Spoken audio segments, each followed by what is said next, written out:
Merci. Non, c'est plus que du toilettage. Je vais me permettre de prendre juste une minute. Quand j'entends parler de revolver, je sors ma culture, disait Francis Blanche. Les budgets de la culture sont attaqués partout en France comme en Europe. La culture elle-même est attaquée et caricaturée, notamment par l'extrême droite, comme ça elle a été fait à l'instant, qui confond sans cesse les immenses enjeux culturels pour toutes et tous à leurs ambitions politiciennes d'attaque vraiment simplistes le plus souvent. La culture est une politique et la culture est politique, mais elle n'est pas politicienne. C'est la liberté d'expression, d'émouvoir, de créer. Elle est ce lien le plus court de l'homme à l'homme, comme disait Malraux, que l'on pourrait compléter, ce lien absolument déterminant entre tout humain aujourd'hui comme entre l'humain et la nature. En prenant l'État comme responsable, et il l'est sur bien des sujets, certains élus prennent ce prétexte pour tenter de fragiliser tout un secteur pourtant décisif pour chacune et chacun, mais aussi un levier économique puissant. Protéger la culture, c'est nous protéger nous-mêmes à tous les sens du terme. Certes, la région Normandie ne sacrifie absolument pas son budget culture, et nous l'avons bien noté, et nous échangeons avec intelligence entre nous comme en commission.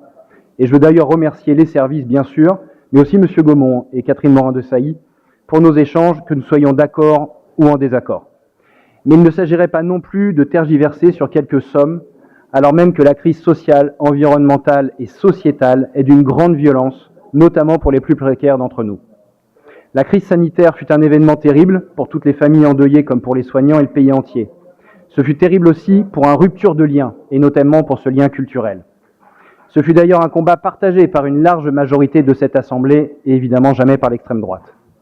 Il faut du temps pour remonter la pente, et face au fanatisme et aux extrémismes diviseurs et dogmatiques, aux dangers sur les démocraties, ce qui fut exceptionnel à ce moment-là pour soutenir le secteur culturel doit être adapté dans le temps, et on ne saurait revenir en arrière. Il y a eu le monde d'avant, il faut penser autrement ce monde d'après qu'on attend toujours. Et je l'ai dit tout à l'heure, la création culturelle n'a ni accélérateur, ni décélérateur. Elle est vivante à chaque instant. Et pour favoriser ce droit à la culture pour tous, nous ne devons jamais baisser la garde. C'est pourquoi nous vous proposons de maintenir ces dispositifs de soutien. En élus responsables, nous pourrions aussi demander, comme ce fut le cas les années précédentes, des moyens supplémentaires pour ce secteur essentiel. Mais face au désordre créé par un État défaillant, nous demandons au minimum la continuité qui sera déjà interprétée par l'ensemble des acteurs culturels comme un vrai signe de soutien. Ils en ont besoin. L'après-guerre fut un moment de rebond. Face aux crises des années 70-80, ce fut encore le cas, et tous nous le saluons pourtant aujourd'hui, ce qui est aussi entretenu par ce terreau de la France à l'international. Monsieur le Président, la Normandie n'est pas qu'une terre conquérante, elle est aussi une terre de résistance. Et il faut résister ensemble aux vagues immondes qui pourraient nous submerger.